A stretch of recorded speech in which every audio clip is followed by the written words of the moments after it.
quand il s'agit d'un homme et d'une femme, on me pose toujours la même question. On considère que ce qui s'est passé avec notamment ces dernières années la droite, qui a en quelque sorte pris une orientation qui ne nous plaît pas au niveau de la ville. Dès que les politiciens parlent d'économie, cela se fait au détriment des classes populaires. Les prédicateurs extrémistes n'ont pas leur place à Mulhouse. Vous pouvez compter sur moi et sur mon équipe pour les prendre au sérieux. Bonjour, dans une semaine, nous aurons les résultats du premier tour de ces élections municipales. 8 têtes de liste se présentent officiellement à Mulhouse. Radio MNE s'engage durant cette campagne et c'est la dernière aujourd'hui de l'émission Élu qui es-tu. Comme on dit, on ferme la marche de ces élections municipales sur notre antenne, mais peut-être pas. Notre invité aujourd'hui se présente sous l'étiquette Les Républicains avec la liste Mulhouse en grand. Bonjour Michel Lutz. Bonjour à tous. Merci d'avoir accepté l'invitation de Radio MNE. Mais c'est avec plaisir. Bien évidemment aussi, pour nous accompagner pendant cette émission, nous avons Jean-Luc Bertenschlag. Bonjour. Bonjour. Et dans un instant aussi Corentin de Simone pour la deuxième partie. Bien évidemment, chères auditrices et auditeurs, donc si vous avez une question, une remarque, c'est par téléphone au 03 89 33 13 13, prix d'une communication locale. Nous sommes aussi en Facebook Live. Allez-y, rendez-vous sur la page de Radio MNE pour poser vos questions, vos remarques en commentaire. Sans oublier radio-mne.com dans l'onglet Réagir. Vous êtes bien dans Élu qui es-tu. On est là jusqu'à 15h aujourd'hui. Bienvenue. Radio MNE. Élu qui es-tu. Les municipales à Mulhouse sur Radio MNE. Et comme d'habitude, Jean-Luc, on commence par le portrait. Oui, le portrait, ou plutôt, l'autoportrait, la présentation de Michel Lutz, maire de Mulhouse. Pour commencer, avant d'attaquer le bilan et le programme pour la prochaine mandature, avant d'accueillir notre invité mystère, qui n'est plus un mystère puisque ça sera Cécile Germain qui est sur la liste Mulhouse Cause Commune, qui arrivera en dernière partie d'émission. Donc, d'abord, Michel Lutz, qui êtes-vous ? Est-ce que vous êtes une vraie Mulhousienne ? De quel quartier venez-vous ? Quels étaient vos premiers engagements militants et où avez-vous passé votre vie ? Qu'avez-vous fait des années précédentes ? J'espère que les auditeurs ont un peu de temps devant eux. Donc, effectivement, je suis une vraie Mulhousienne, née à Mulhouse. Mes parents étaient lutherbachois, ils sont nés à Lutherbach et j'ai passé les 15 premières années de ma vie à Lutherbach et après j'ai passé ma vie à Mulhouse. Tout le monde le sait, je suis artisan coiffeur, je suis issue de l'apprentissage et j'ai tenu un salon de coiffure pendant 31 ans, place Franklin. Et après, qu'est-ce qui s'est passé ? Parce que Après, j'ai rencontré Jean Rotner en 2013. Au hasard de mes occupations, puisque j'ai été présidente de corporation et vice-présidente de chambre de métier. Donc, j'étais beaucoup dans tout ce qui est économie en termes d'artisanat. J'ai croisé Jean Rotner qui m'a fait la proposition de faire sa campagne entre fin 2013 et début 2014.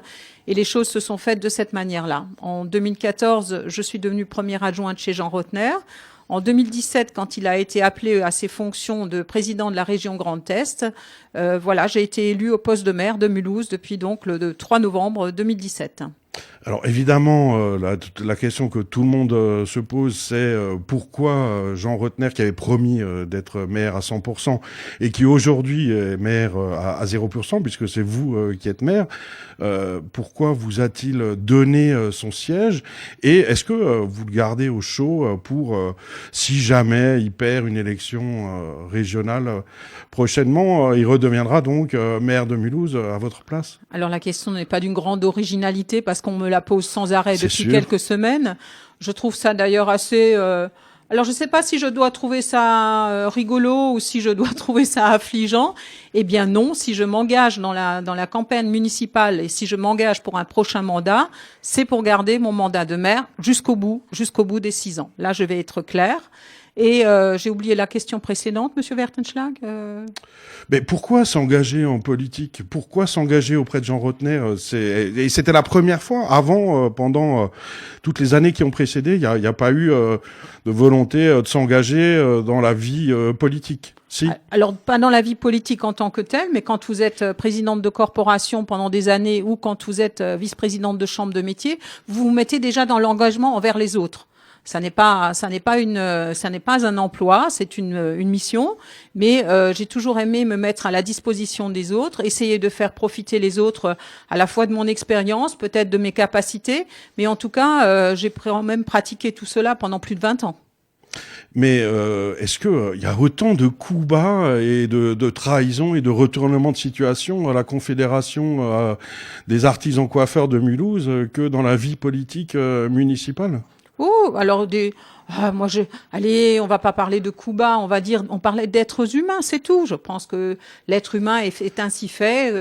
Un jour il voit bleu, le lendemain il voit vert. Voilà, et il n'y a pas de coups bas. Il y a juste des gens qui à un moment donné changent d'avis ou qui ne sont plus à leur place à un moment donné.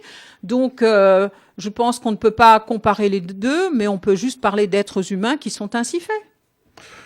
Il y a quand même une particularité dans ces élections qui se déroulent les 15 et 22 mars 2020, c'est le foisonnement d'anciennes adjointes à Jean Rotner et Jean-Marie Bockel. Et parmi vos adversaires, il y a quand même 3 anciennes adjointes. Ça fait beaucoup quand même. Enfin, comment expliquer cette dispersion d'une majorité qui se disloque pour le moins et qui crée 4 candidates différentes issues du même groupe politique avant? Alors disons que c'est déjà la vie d'un groupe, puisque ça s'est produit d'autres fois sous d'autres années à d'autres élections. Ce qui est quand même étonnant de la part de toutes ces personnes, c'est qu'elles ont passé. Alors on a fait un compte exact, je l'ai pas sous les yeux. Elles ont passé quand même un certain nombre d'années, voire de mois, d'années dans un groupe pour se rendre compte in fine, et d'ailleurs c'était assez marrant puisque c'était au lendemain des résultats des élections européennes et puis pour certaines et pour d'autres assez proches des élections, pour se rendre compte que finalement on n'a plus envie de faire partie d'une équipe dont on est quand même comptable du bilan. Il faut quand même dire les choses, puisqu'on en a quand même certaines qui ont voté 99,9% des délibérations et qui brusquement un matin se rendent compte qu'elles ne font plus partie de cette équipe.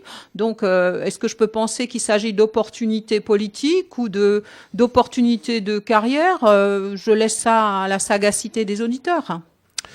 Et donc après avoir récupéré le mandat de maire, vous avez donc passé la mandature, enfin une partie de la mandature plutôt, en tant que première magistrate de la ville. Qu'est-ce qui vous a rendu fier de votre action? C'est quoi les choses dont vous êtes le plus heureuse de présenter comme bilan aux Mulhousiens et aux Mulhousiennes? Alors, évidemment, je suis fière d'une chose, c'est que j'ai pu continuer à mener mon action dans la droite ligne de ce qu'avait fait d'abord Jean-Marie Bockel et après Jean Rotner. Ça, je pense que c'est une fierté. Et je pense également que, en ce qui me concerne, mon bilan à moi, c'est plutôt le bilan puisque je vous rappelle que ça fait un peu plus de 2 ans, c'est quand même le bilan d'une ville qui a été bien tenue au niveau financier, au niveau fiscal. Et ça, c'est important. Les grands projets étaient déjà lancés. Je me suis inscrite dans la continuité. Et pour vous dire... vous savez, la vie d'un maire, c'est aussi fait de petites victoires, de petites choses au quotidien, puisqu'on demande 2 choses à un maire, grosso modo. C'est d'être le maire en proximité et le maire qui s'occupe dans l'immédiateté des problèmes de ses concitoyens. Mais à un maire, on lui demande aussi d'être le maire qui a une vision à long terme de sa ville. Et j'y trouve parfaitement mon compte et je pense qu'on a un bon bilan, on a fait de jolies choses. Et vous savez, moi, mes rencontres au quotidien avec les Mulhousiens en proximité, c'est vraiment ce qui me plaît le plus. Des jolies choses, mais lesquelles? On y va. Qu'est-ce qui est le plus incroyable dans le bilan de Michèle Lutz, maire de Mulhouse? Alors, ce qui est incroyable, c'est Mulhouse Diagonale qu'on a lancé, que j'ai amplifié, puisque Mulhouse Diagonale est un projet qui était parti, je veux dire, en termes d'études en 2015, qui a été vraiment lancé en 2016-2017. Et c'est vraiment quelque chose d'extraordinaire. Nous sommes ici sur un quartier absolument extraordinaire qui est le quartier DMC, où effectivement nous voyons au fur et à mesure l'eau, la nature réapparaître au quotidien dans l'environnement. Et mais je vous vois opiner de la tête, Monsieur Wertenschlag, mais sachez que c'est un projet sur 15 ans, donc nous n'en sommes qu'au début et que nous allons, vous allez voir comme les choses vont s'amplifier. On est quand même sur un territoire exceptionnel, DMC. Ah ben ça, je suis bien d'accord que le potentiel est incroyable sur cette friche DMC. Par contre, l'action politique sur ce même espace est beaucoup moins lisible et compréhensible que peuvent l'être des espaces verts qui nous entourent. C'est-à-dire qu'aujourd'hui, déjà, plus personne ne sait qui décide de quoi. Enfin, on peut dire que DMC, en gros, c'est plus la ville de Mulhouse, hein, c'est M2A. C'est l'exploitation, enfin Voilà. la gestion est à M2A. Oui. Alors, et tout d'un coup, on avait appris il y a quelques années que la ville vendait à coups de millions les bâtiments dont elle était propriétaire sur la friche DMC. Alors, je sais plus si c'était à M2A ou à Citivia, qui est le bras armé immobilier des collectivités. L'aménageur, oui. Et alors, pourquoi la ville s'est débarrassée de tous ces bâtiments magnifiques et patrimoniaux ? Alors je pense que quand on a un patrimoine aussi important que sont les friches industrielles, alors que ça soit fonderie ou DMC, je pense que c'est un portage que la ville ne peut pas faire toute seule. Je vais vous donner juste un exemple. Si on veut réhabiliter actuellement les friches de fonderie et de DMC, il nous faut 180 millions d'euros. Donc la ville à elle seule n'aurait jamais pu financer ça. Par contre, avec l'agglomération, nous pouvons mettre en place des outils, ce que nous appelons des outils de portage, c'est-à-dire des structures hors Citivia qui est un aménageur, mais nous pouvons mettre en place des structures qui pourraient porter tous ces projets et faire en sorte qu'on puisse réhabiliter les friches dans les meilleures conditions et beaucoup plus rapidement que si la ville de Mulhouse les avait gardées. Oui, mais le souci, c'est que malheureusement, entre la ville de Mulhouse et M2A, c'est la guéguerre maintenant depuis des années, hein, depuis que Fabien Jordan a soufflé le poste de président de M2A à Jean Rotner, qui a eu du mal à le supporter. Et depuis, malheureusement, on assiste souvent à une division dans les collectivités. Hein, la direction de la communication qui était rassemblée a été divisée en deux. Enfin, je veux dire, si on n'est pas capable à Mulhouse et dans les communes alentours de travailler ensemble, comment imaginer construire des projets à l'échelle de l'agglo ? Alors je vais être très claire, je suis pour l'agglomération. Quoi qu'on en dise, je suis pour l'agglomération. Parce que je pense qu'une ville comme Mulhouse, avec l'ambition que nous avons pour elle, ne peut pas se détacher du territoire. Nous sommes la ville-centre. Il se trouve que la ville-centre a aussi donné son nom à l'agglomération. Hein, c'est comme ça. Et c'est comme ça dans beaucoup de cas. Mais en tout cas, moi je suis claire. Moi, c'est pas une question de personne. Parce que ce sont pas les personnes qui font avancer les choses, ce sont les dossiers et la façon dont on porte les dossiers. Et moi, clairement, toutes les fois où je dois défendre l'intérêt des Mulhousiens, je m'exprimerai. Par contre, il nous arrive aussi d'être d'accord avec beaucoup de mesures à l'agglomération.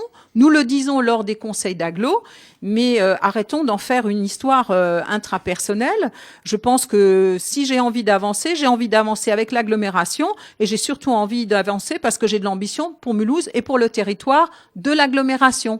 Et puis on parle rarement des dossiers qui se passent bien. Je vais vous en citer un. Par exemple, le renouvellement urbain à Mulhouse. Le président d'agglomération et moi-même, nous étions à Paris pour pitcher notre dossier et nous avons remporté un peu plus de 120 millions d'euros sur les 130 demandés et nous étions bien côte à côte pour défendre ce dossier ensemble. La politique de l'habitat, nous portons cette politique également avec l'agglomération. Donc on arrête aussi de dire que tout est négatif. Alors s'il y a eu des bisbis entre les personnes, oui, je l'admets, il y en a eu sans doute eu, mais moi, en ce qui me concerne, je réagis en dossier. Et je vais juste vous donner un exemple. Pour l'année 2019, j'avais 8 rendez-vous avec le président d'agglomération. Il y en a un seul qui s'est tenu parce qu'il a jugé bon d'annuler les rendez-vous. Oui, donc oui, on arrête de dire que la ville de Mulhouse est toujours responsable de tout. Oui, on peut dire que c'est la faute à M2A et à Fabien Jordan, mais... Non, c'est pas ce que j'ai dit, Monsieur Wertenschlag, c'est pas ce que j'ai dit. Il a juste annulé 7 rendez-vous sur les 8 que vous aviez, mais... Ça, c'est un constat. Voilà, non, donc vous l'avez pas dit, enfin si, vous l'avez dit, mais enfin, qu'est-ce qu'on fait pour raccommoder ça? Est-ce que Michel Lutz et Jean Rotner sont en mesure de relancer une véritable coopération au niveau de l'agglo? Parce que le souci, vous parliez d'argent, c'est très bien, mais le souci c'est que l'argent, il est autour de Mulhouse. C'est-à-dire que il y a tout un tas de communes riches autour de Mulhouse. Mulhouse concentre la pauvreté.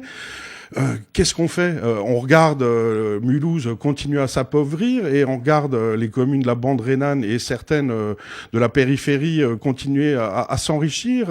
Et est-ce qu'il n'y a pas une solidarité à imaginer, parce que c'est ensemble qu'on peut réussir à booster Mulhouse et l'agglo? Vous l'exprimez fort bien. Il y a un phénomène de solidarité. Et cette solidarité, nous la pratiquions déjà, nous, on va dire les élus mulhousiens, par rapport aux autres communes. Je vais vous citer un exemple tout simple, parce que les exemples, c'est ceux qui sont parlants. Cet été, puisque nous avions de grosses chaleurs, la commune de Brubach était en absence d'eau, c'est-à-dire la source par laquelle ils étaient alimentés était complètement tarie. J'ai eu un appel un vendredi à midi qui me disait écoutez, on a un problème d'eau, qu'est-ce qu'on fait? Eh bien, dans l'après-midi et jusqu'au lendemain, nous avons envoyé des camions citernes pour alimenter la commune de Brubach. Et je me suis pas posé la question, est-ce que c'est une commune de l'agglomération qui est branchée sur notre service d'eau ou pas? Des solidarités comme ça, on en a au quotidien. On les a jamais formalisées, on les dit pas forcément, mais je peux vous dire que la solidarité joue entre les communes. Et comme ça, je pourrais vous citer encore beaucoup d'autres exemples. Mais je pense que souvent, les gens, quand ils ont une discussion, ils parlent pas de cette solidarité qui est très spontanée entre deux maires de l'agglomération, sans pour autant en faire un pataquès dans la presse.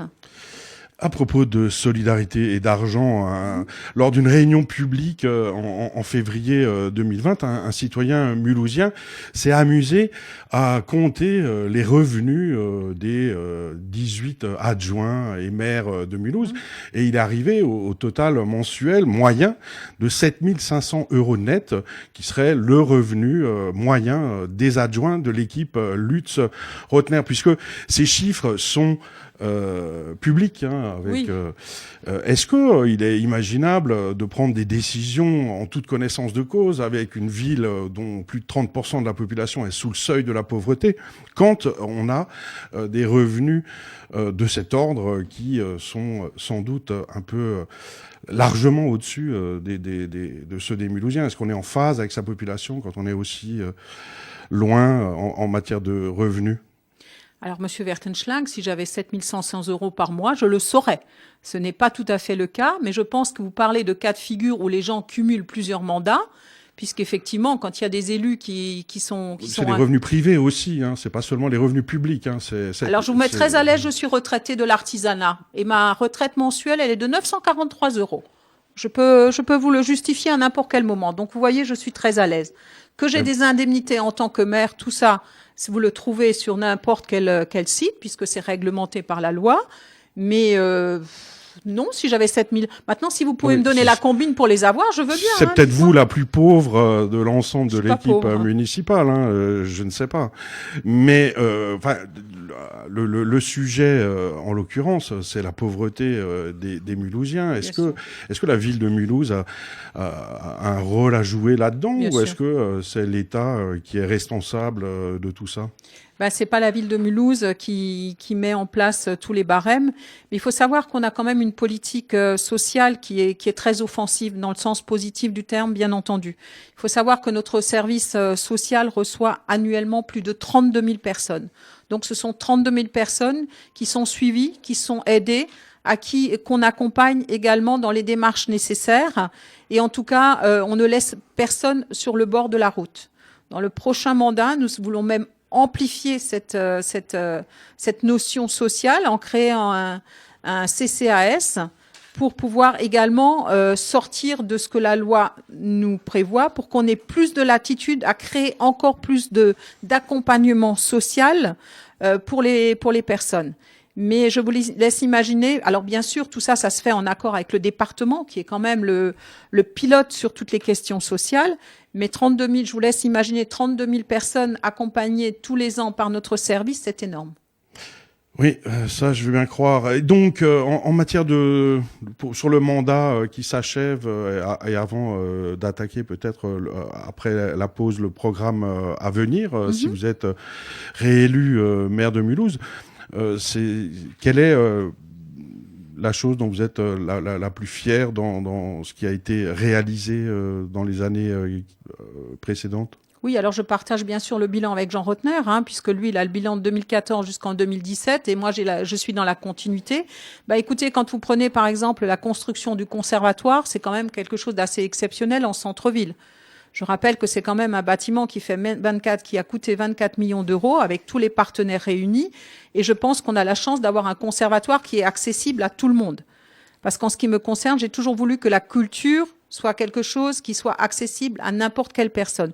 Je vous rappelle un projet que nous aimons beaucoup, qui est le projet Demos, par exemple, qui a fait quoi? Qui a fait qu'on a 107 gamins dans les quartiers qui ont pu, pendant 3 ans, apprendre la musique et qui, maintenant, ont pu pivoter sur le conservatoire, chose qui semblait absolument impossible pour certaines familles.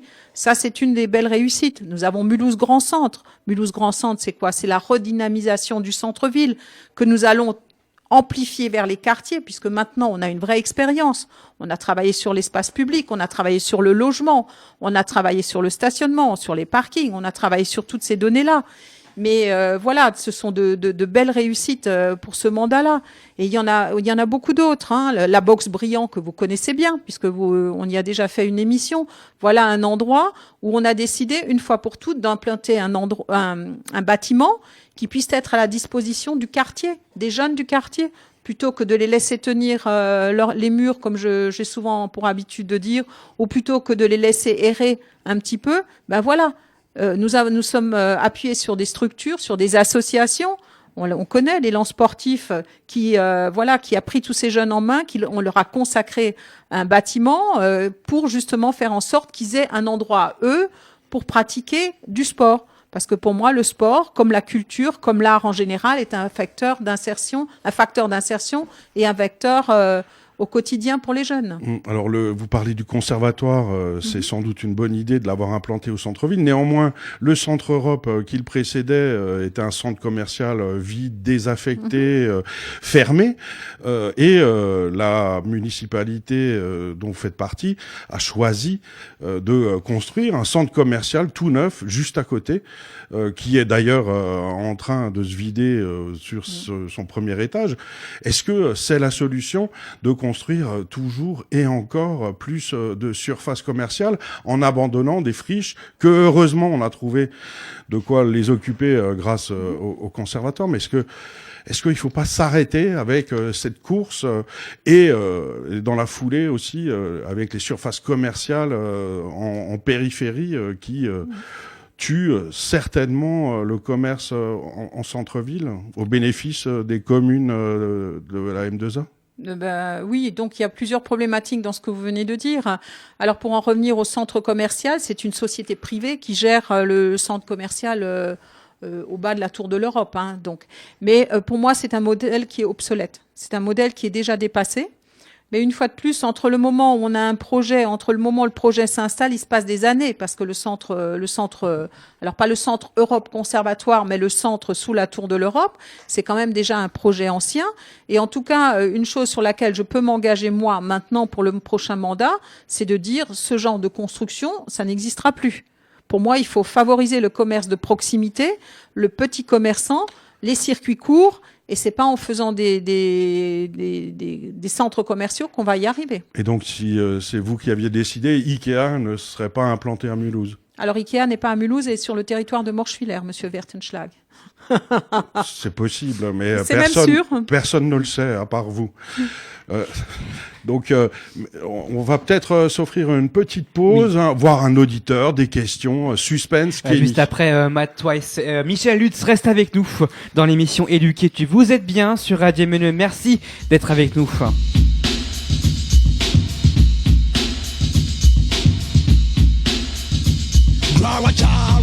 Te donner la force à ma tête, flotte, exécute la volonté du fils du soleil de l'esprit. À noter, vous faites appeler, j'aime Atom. On écoute just one kill. Atom est l'étoile qui donc a une position. Personne. L'atome est identique, le corps se porte mieux. Rien de mieux. On ne peut pas me diviser, j'ai dépassé le taux de contamination radioactive nocive. Une bombe atomique, j'enclenche le système de propulsion contre toute insertion de bouffon. Problème.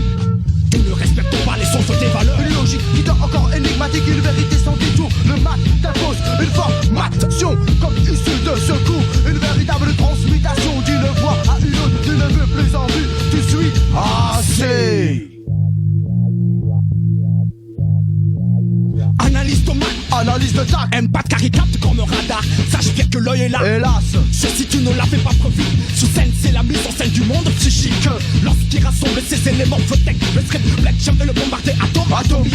T'as l'impression de voir Matt sous scène, mais en vérité, tu ne l'as pas vu. Car Matt est dans l'œil, ton œil voit mais ne se voit pas. Stop, mais qu'est-ce que tu en fais du miroir? Si tu estimes avoir vu ton œil, dans ton son miroir. La conséquence est irréprochable car tu te seras revu à la porte du miroir. Résistons par notre état d'esprit, l'éducation force de maths, noyau dur de notre moyen d'expression. Grâce à notre futur, je suis sûr que l'ensemble des parties, les vidéos ceci, à l'encontre de notre pensée, n'aura plus la partie facile. La renaissance, puis son essence, dès lors que maths prit place sur la place. L'essence, le sens de cette nouvelle renaissance. Le retour à la source explique notre présence. L'essence, le sens de cette nouvelle renaissance. La confiture noire sera ta substance. C'est des Mulhousiens Matt Twice sur MNE. Vous êtes bien sur Radio MNE. Radio MNE. En mars 2020, faites le choix d'un maire qui dénoncera avec force toute atteinte aux valeurs de la République dans notre ville. Élu, qui es-tu? Vous me questionnez depuis de nombreux mois. Les municipales à Mulhouse sur Radio MNE.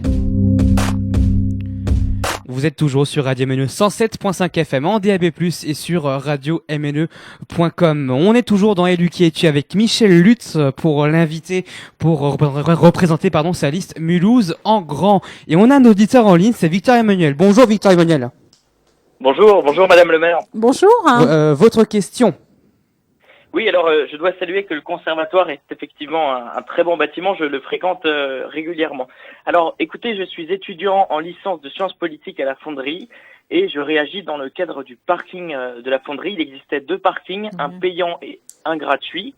Et il se trouve que le parking gratuit est actuellement en construction, on y met un bâtiment pour apprentis. Donc les étudiants qui viennent en voiture n'ont plus de parking. Et il était question de faire un comité pour réagir à ça avec des membres des différentes associations de la fonderie, mais le comité n'a jamais vu le jour. Quelles sont les négociations? Est-ce que c'est une mesure que vous avez ressortie lors du débat télévisé de France 3 la semaine dernière? Qu'en est-il maintenant? Est-ce que c'est encore un sujet d'actualité? Je crois qu'on a bien compris la question. Michel Lutz vous répond. Alors, plusieurs points. Effectivement, j'avais reçu un collectif d'étudiants de la fonderie qui nous parlait effectivement de la disparition d'un certain nombre de places de parking à Fonderie, puisque il y a la construction de la maison de l'industrie sur un emplacement qui servait de parking. Et par contre, vous devez avoir eu l'information également que nous avons réinstallé 120 places de parking pour compenser cette perte en l'espace de 15 jours. Donc, elles sont payantes ces places. Pardon? Elles sont payantes ces places. Elles ne sont pas toutes payantes. Si vous prenez celles qui sont le long du Merlon, ce sont des places qui ne sont pas payantes. Mais par contre, il faudrait peut-être réfléchir à quelque chose d'autre. Nous avons créé un comité de pilotage où nous avons invité les représentants des étudiants à venir nous voir pour réfléchir comment est-ce qu'on pourrait organiser les notions de parking, les notions de flux et de stationnement différemment sur ce quartier-là. Et il y a déjà un premier comité de pilotage qui a eu lieu autour d'élus en charge de la thématique. Et si vous voulez vous y joindre, prenez contact avec le collectif d'étudiants et vous pourrez assister au comité de pilotage. Je crois que le message est passé. Jean-Luc.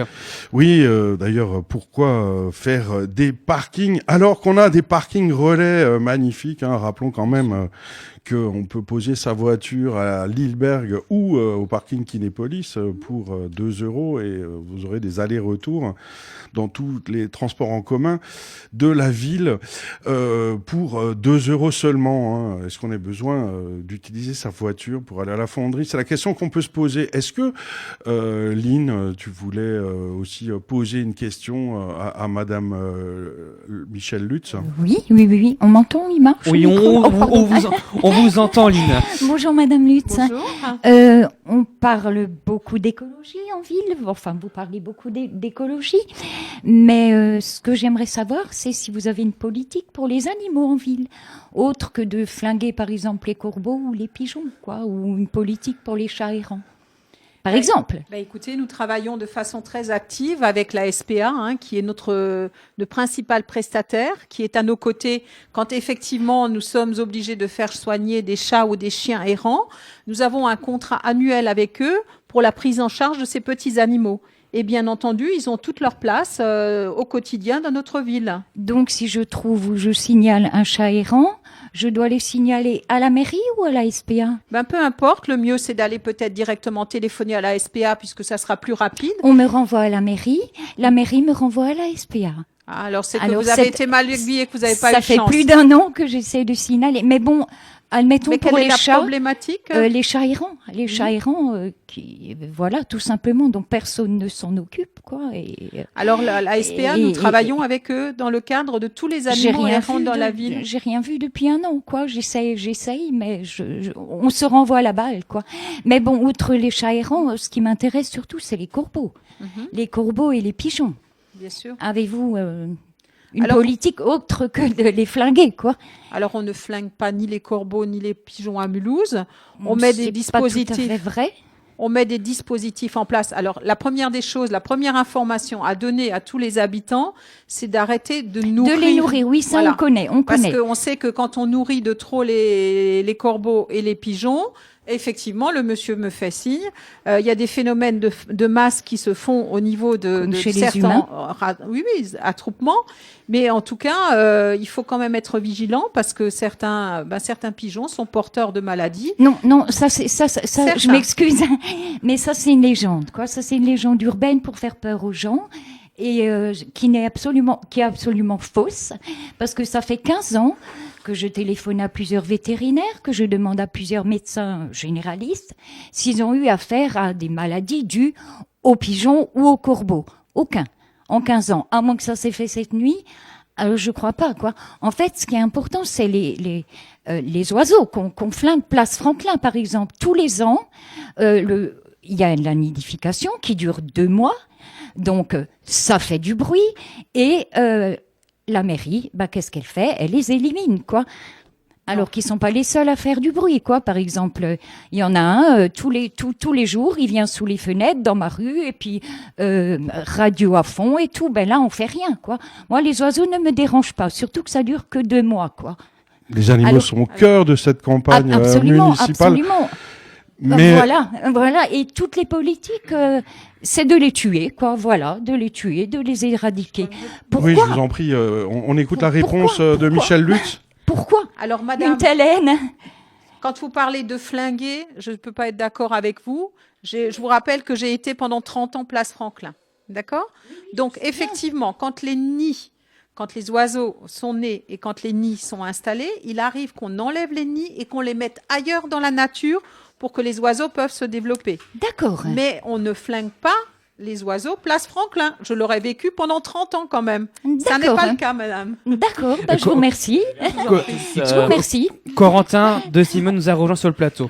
Bonjour à tous, bonjour madame la maire, Michèle Lutz. Comme vous le voyez, les considérations écologistes sont actuellement très présentes dans la sphère politique mondiale, mais également mulhousienne avec de nombreuses marches pour le climat. On nous parle de vélo, de transport gratuit. Des activistes ont lutté contre la publicité en faisant des recouvrements. Le cadre milite pour qu'il y ait une protection des cyclistes. On parle de la gratuité des transports en commun, comme vous l'annoncez, pour les plus de 65 ans. Mais justement, pourquoi vous limitez seulement aux grandes personnes alors que les jeunes utilisent énormément ces transports en commun et qu'entre 25 et 30 ans, lorsque l'on sort des 25 ans, on doit payer un abonnement de 400 €. Que proposez-vous en termes de vélo, de transport gratuit et de sécurité pour les pistes cyclables? Parce que le cyclisme à Mulhouse, d'autres candidats disent que c'est dangereux et qu'on a un baromètre de la Fédération des usagers de la bicyclette qui nous classe très mal. Est-ce que le tram gratuit pour les vieux, c'est parce que vous visez votre électorat, les Républicains, tout simplement? Non, monsieur Wertenschlag, je vais vous dire.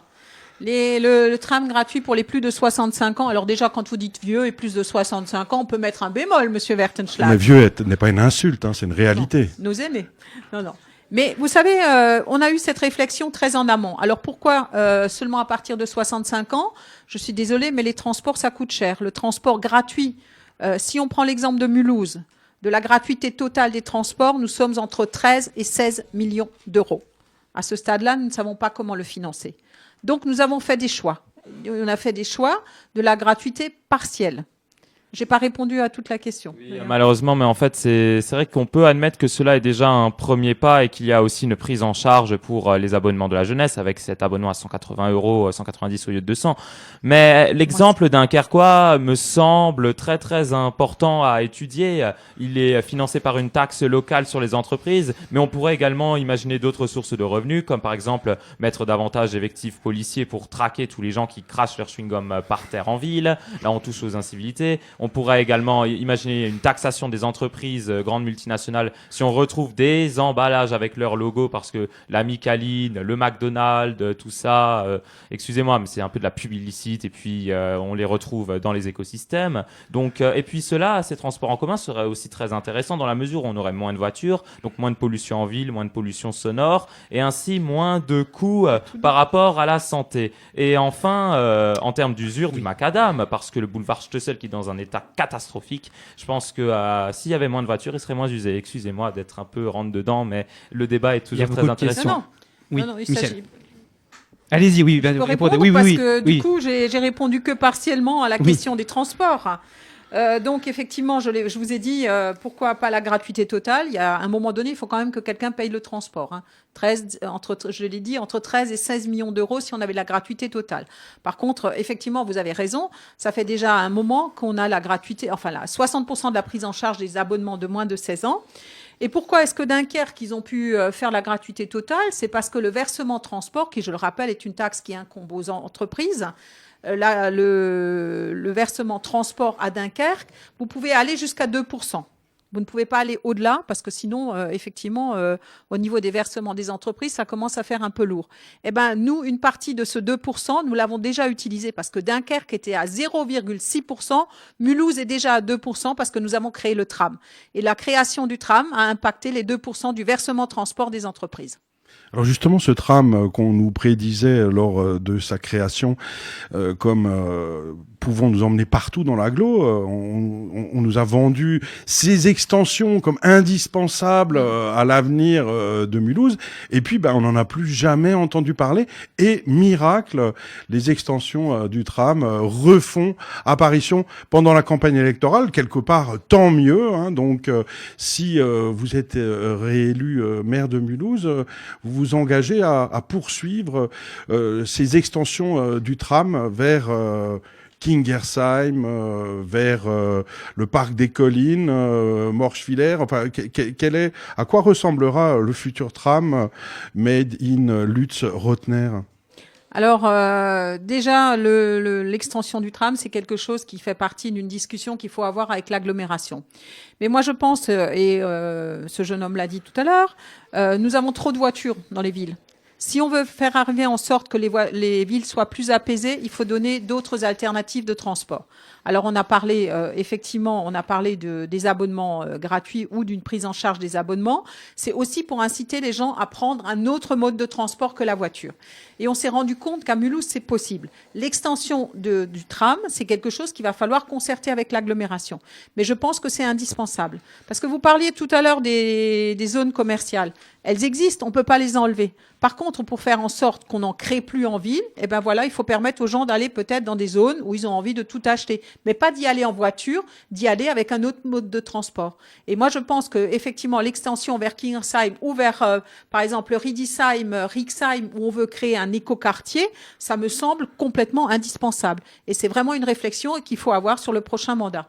Et justement, juste pour faire un petit point sur cet écoquartier, il est quand même en bordure d'une zone Céveso selon l'Alsace, et on va justement faire cette transition vers la sécurité. Et Madame Lutz, en effet, on a vu la web-série de l'Alsace et les chiffres sont assez alarmants. Ils ont été martelés par Lara Million notamment. On a aussi régulièrement des bagarres en ville avec des espèces de trucs qui se sont passés même jusque devant votre permanence. On a eu un attroupement au Wolf Wagner avec la police qui a dû intervenir. Donc face à cette hausse de l'insécurité, faut-il mettre encore plus de caméras parce qu'elles ont déjà beaucoup augmenté, mais on se retrouve quand même avec ces chiffres. J'ai aussi ouï dire que vous désiriez une police de nuit comme Christelle Ritz. Justement, que pensez-vous de toutes ces incivilités de la sécurité à Mulhouse? Quelles mesures concrètes? Alors moi, j'ai toujours pour habitude de dire l'insécurité, c'est toujours de trop. Mais il ne faut pas céder non plus au fatalisme. Hein. Quand on prend les grands titres de la presse nationale il y a une dizaine d'années, on ne parlait que de Mulhouse et de voitures brûlées. On en parle un peu moins. J'ai pas dit qu'on n'en parlait plus du tout, mais effectivement, nous connaissons les phénomènes que connaissent toutes les grandes villes. Il faut être d'accord là-dessus. Moi, ce que je veux mettre en place, c'est effectivement une police municipale de nuit. Parce que clairement, il faut qu'elle fonctionne 24 heures sur 24. Parce que ce qui incombe à la police municipale, c'est ce qu'on appelle la tranquillité publique. Et tous ces cas comme vous disiez, de bagarres, d'échauffourées, de choses comme ça, effectivement, si nous voulons être plus agiles pour régler ces problèmes-là, il nous faut des équipages qui travaillent H24, donc 24 heures sur 24, avec évidemment en support également la police nationale.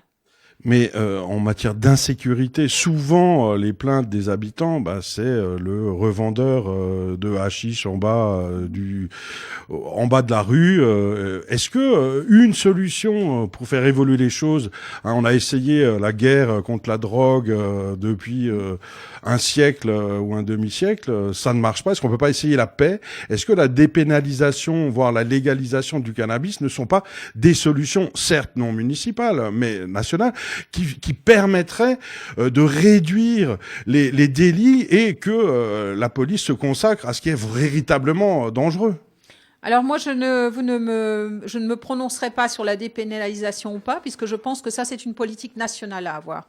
Ça n'est pas une politique locale ou municipale à avoir. On sait qu'il y a eu des expériences qui ont été faites dans d'autres pays, effectivement, en termes de dépénalisation. Il y a des expériences qui sont positives, d'autres qui le sont moins. Mais en tout cas, moi, j'attends fortement à ce que nos élus nationaux se positionnent effectivement sur cette politique-là. Justement, en parlant de thématique nationale, il y a une grande thématique qui revient assez régulièrement, Madame Lutz, avec le mouvement des Gilets jaunes, les retraites, tout ça, le 49.3. C'est la démocratie participative mulhousienne avec ses conseils de quartier, ses secteurs, justement, qui ont été fustigés sur ce plateau par Lara Million, qui dit que depuis 2014, tout s'est arrêté, je la cite. Voilà, elle dit que plus rien ne s'est produit, que tout a été arrêté net. Et la démocratie participative, c'est également 1 million d'euros que vous avez accordé aux citoyens dans le cadre du budget participatif. Qu'avez-vous à répondre à cette attaque de Lara Million sur le fait que tout se serait arrêté en 2014 et que voulez-vous mettre en place pour favoriser l'expression des Mulhousiens ? Moi, je pense que Lara Million ne connaît pas bien les dossiers, parce que sinon, elle verrait le travail qui a été réalisé par les conseillers participatifs et les conseillers citoyens. Je rappelle quand même que ce sont des structures qui fonctionnent très très bien.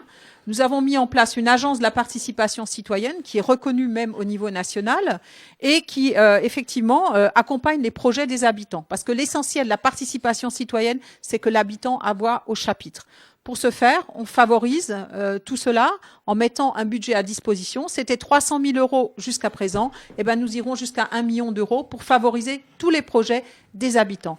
Et Madame Millon, je pense Madame Millon, elle a un peu la nostalgie. Elle a tendance à regarder dans le rétroviseur. Elle a un peu la nostalgie des conseils de quartier, parce que tout simplement, les conseils de quartier, c'était des conseils qui étaient animés par des élus et qui mettaient un petit peu les élus en lumière. Moi, je préfère mettre les habitants en lumière. Et donc, moi, je suis pour la participation citoyenne et pour les conseillers participatifs et les conseillers citoyens. Michel Lutz reste avec nous pour Éduquer pour la dernière partie. On fait une pause musicale et on s'écoute Electric Yakuza. C'est encore des Mulhousiens. C'est local, on est bien sur MNE. Bienvenue si vous nous rejoignez.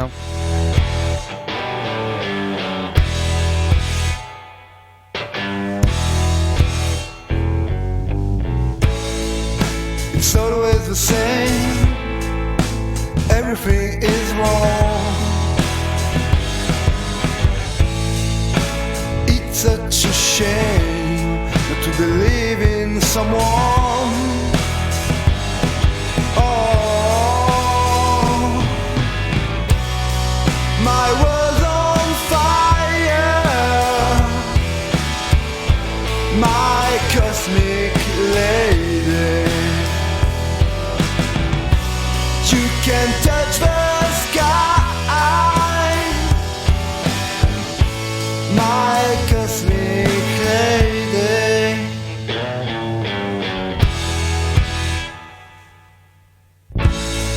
With the wind on my face, wherever it's cold outside, but with you on my side, I'm not feeling too sad. My world's on fire. My cosmic lady, you can touch the sky. My cosmic lady.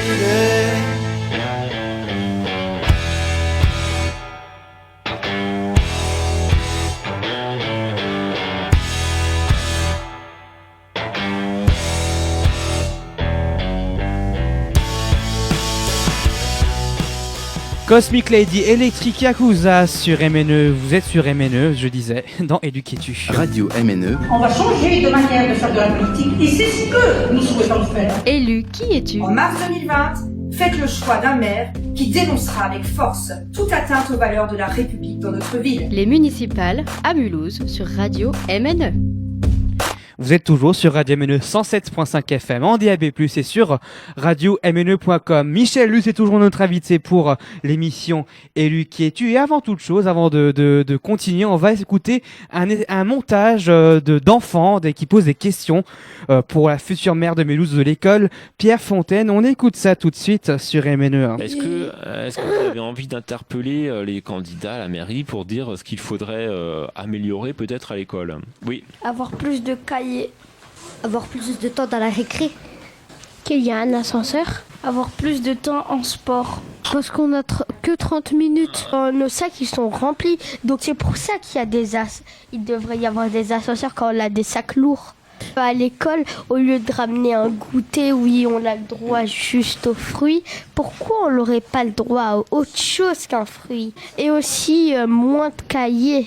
Moins de cahiers. Et moins de devoirs, moins de dictées parce que des dictées tous les jours, c'est trop. Si vous deviez améliorer quelque chose à Mulhouse, ce serait quoi? Arrêter de polluer, diminuer le loyer, avoir plus d'argent quand on travaille, accueillir les pauvres chez nous.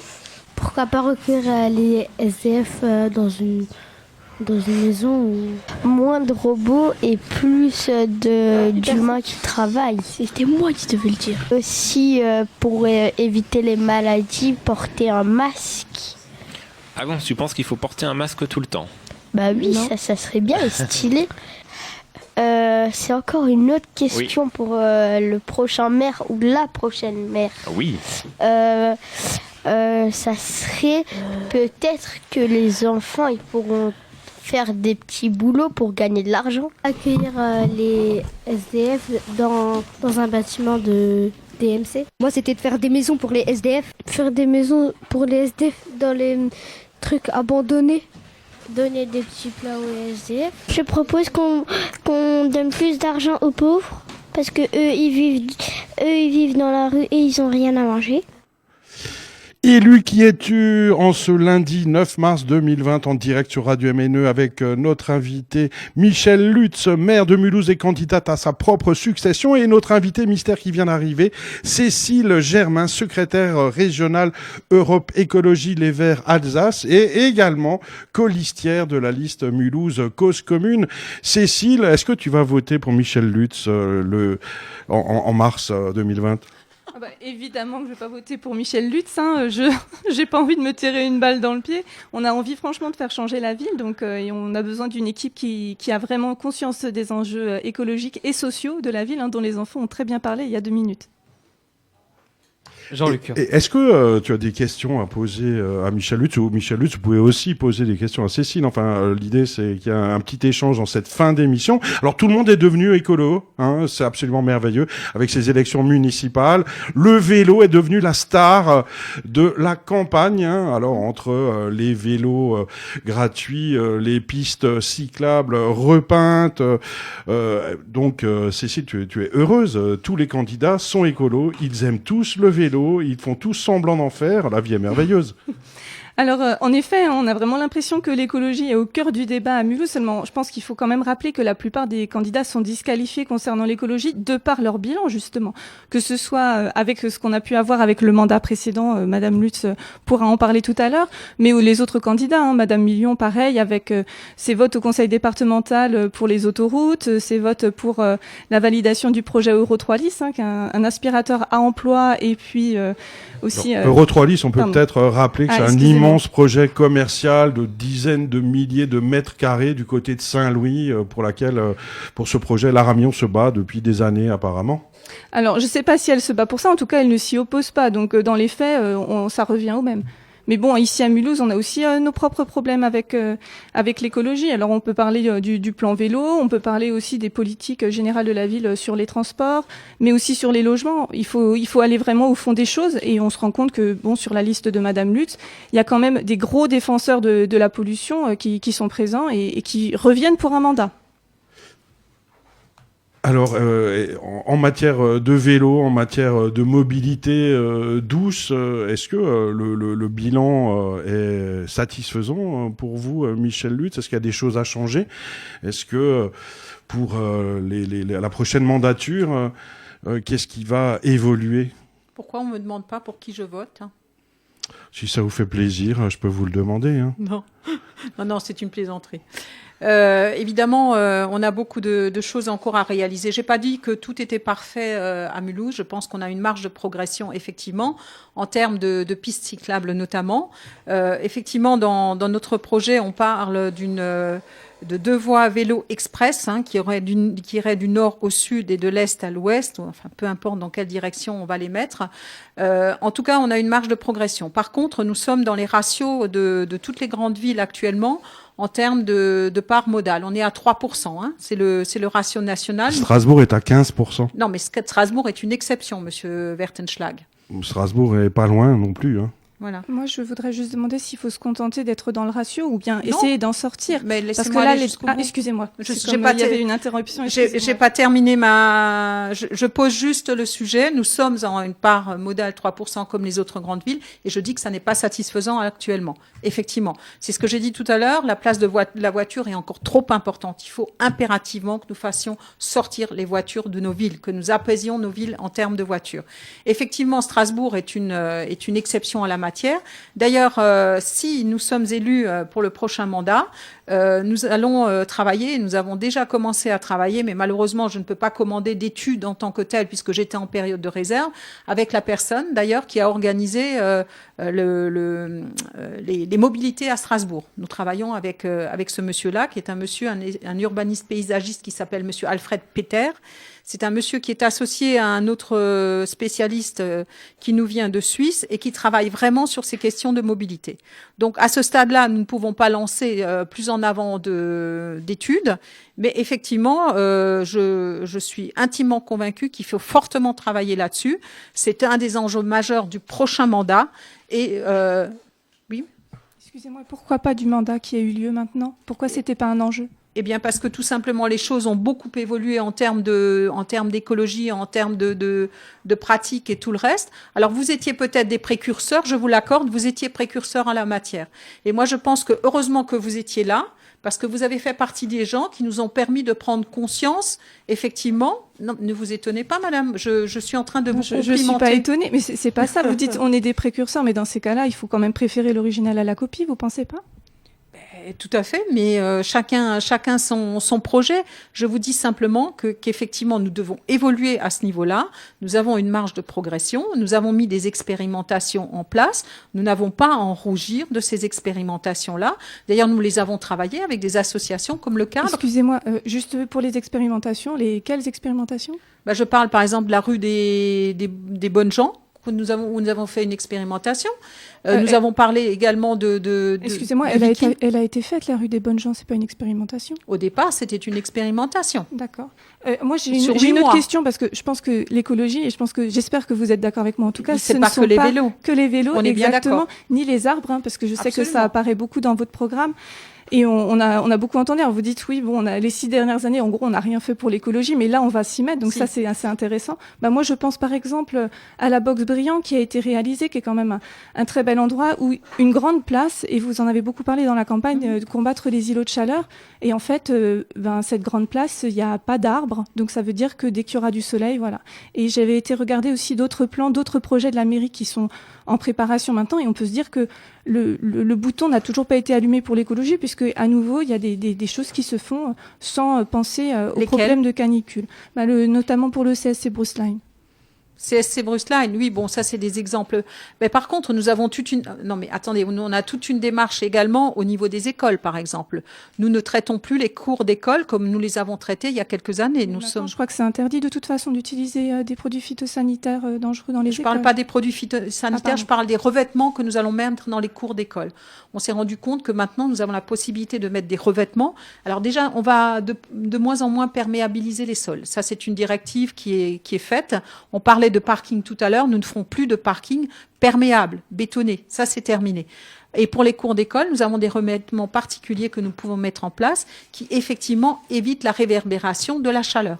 Mais il n'y a pas que ça. Si vous regardez les dernières réalisations que nous avons faites en termes d'école, par exemple, comme Victor Hugo, nous avons complètement revu les plans et la construction pour mettre des matériaux qui soient adaptés en termes d'écologie. Mais alors, excusez-moi, mais comme je vous l'ai dit tout à l'heure, l'écologie, il y a quand même d'autres projets, c'est quand même quelque chose de transversal. On a parlé un peu du vélo, on peut parler aussi des transports, mais je pense qu'il faut aussi parler du logement. Et l'écologie, c'est quand même un projet global, et notamment sur l'économie. Vous avez sur votre liste des fervents défenseurs du numérique. Vous-même, vous avez dit que c'était quelque chose de très important. Pourtant, on connaît le coût du numérique. Votre numéro 2, Monsieur Rotner, qui est pionnier pionnier, je ne sais pas si c'est le bon mot, sur le lycée 4.0, quand on sait quand même tous les dégâts qui sont entraînés par le numérique, est-ce qu'il y a des questions à se poser sur votre sincérité ? Alors, les gaz à effet de serre, au niveau du numérique, ça représente 4% au niveau mondial. Et là, et vous savez quels sont les effets qui sont les plus générés ? Ce sont les effets qui sont liés à tout ce qui est application, par exemple. Par contre, le numérique utilisé dans l'industrie est celui qui génère le moins d'effets de gaz à effet de serre. Excusez-moi, c'est à Mulhouse quand même qu'on a proposé de mettre en place une application exprès sur les parkings, etc. Donc vous aussi, vous y participez avec ces applications. Bien sûr, je ne le nie pas. Mais je dis simplement que c'est pas les applications professionnels qui sont le plus générateurs de gaz à effet de serre. J'ai lu un rapport encore aujourd'hui dans la journée, ça n'est pas le cas. Par contre, on ne peut pas, attendez, j'ai pas fini. On ne peut pas assimiler écologie et numérique en permanence. Je l'ai dit lors d'une soirée il y a pas longtemps où je disais que le numérique, pour moi, Mulhouse doit être la ville des transitions réussies. Je pense que la transition numérique a déjà vu le jour. Je parle de KM0, je parle de toute l'industrie à visée numérique ou digitale, peu importe. Mais pour moi, il y a une autre transition qu'il va falloir qu'on réussisse, c'est la transition environnementale. Mais je pense que vous comprenez pas vraiment les enjeux qui sont les nôtres aujourd'hui. On doit se battre justement contre l'augmentation de l'effet de serre. On sait que l'Internet, ce serait le 3e plus grand pays si on le comptait comme pour l'émission des gaz à effet de serre. Donc encourager tout ça, c'est quand même un petit peu surprenant. On pense aussi à tous les déchets, toutes les terres rares qui sont dans ces ordinateurs qui sont donnés aux élèves de la région Grand Est. Et en plus, alors on peut parler de ça, on peut aussi parler de l'alimentation. Qu'est-ce qui est fait au niveau de votre liste pour l'alimentation ? Quel partenariat avec M2A ? Avec la région qui quand même, M. Rotner a fait un article il n'y a pas très longtemps pour dire qu'un demi-milliard d'euros serait dégagé pour les agrocarburants. Quand on sait que c'est quand même une culture qui est extrêmement polluante, ça prend énormément d'eau, beaucoup de pesticides, et en fait, c'est une façon un peu cachée de donner de l'argent à l'agriculture intensive. Donc, comment est-ce qu'il peut y avoir une cohérence sur votre liste entre vous qui nous dites « moi, je suis écologiste, j'aime beaucoup la planète et les animaux », et puis des personnes importantes. Je ne parle pas du numéro 55 de votre liste, je parle de votre deuxième colistier. Alors, on va peut-être pas faire le débat de la région. Il y aura bientôt des élections régionales dans peu de temps. Non, mais laissez-moi répondre, madame. Je n'ai rien dit. Je ne sais pas pourquoi vous m'interrompez. Je ne dis rien. Non, mais monsieur Rotner répondra pour sa part sur sa politique au niveau régional. Par contre, quand vous dites qu'est-ce que vous faites à Mulhouse, il y a un projet qui est juste là derrière, juste en sortant, qui s'appelle Salsa. C'est un projet circuit court qui va s'installer, qui voit le jour dans quelques semaines. D'ailleurs, les choses sont prêtes. Et c'est un projet qui a été initié déjà de très, très longue date. Et voilà un début aussi en termes d'alimentation. Il faut effectivement aboutir le plan d'alimentation territoriale avec l'agglomération, mais le projet va sortir dans quelques semaines. Ce sont des circuits courts, ce sont des producteurs locaux qui s'installent à DMC. Et c'est la M2A qu'on pourra peut-être féliciter là-dessus. Peut-être dernière question, Michel Lutz, la Tour de l'Europe, vous l'avez racheté parce qu'il y a une SCI fantôme qui s'appelait China. Si la SCI s'était appelée Alsace, vous l'auriez racheté quand même. Et pourquoi avez-vous préempté la terrasse et le restaurant de la Tour de l'Europe ? Et quand cette terrasse va-t-elle réouvrir si vous êtes réélu maire ? Alors, en ce qui concerne les SCI et compagnie, c'est un débat qui ne concerne absolument pas la mairie. C'est simplement ce sont trois personnes qui ont eu des affaires entre elles, c'est des affaires privées, mais qui n'ont rien à voir avec la mairie. Si nous avons préempté le restaurant de la Tour de l'Europe, c'est parce que la Tour de l'Europe est un endroit emblématique de la ville de Mulhouse et qui est cher au cœur des Mulhousiens. Et surtout sa terrasse. Absolument. Mais vous savez quelle est juste l'incompatibilité pour l'instant d'ouvrir ce restaurant. Il faut d'abord trouver le porteur de projet qui fasse une restauration de qualité. Et le dernier gredin qui a exploité ce restaurant a eu la bonne idée de bétonner le système de rotation. Mais ce n'est pas irréversible parce que nous avons fait une étude et effectivement, il faudra débloquer le système de rotation si vous voulez revoir de nouveau un restaurant effectivement qui tourne sur lui-même.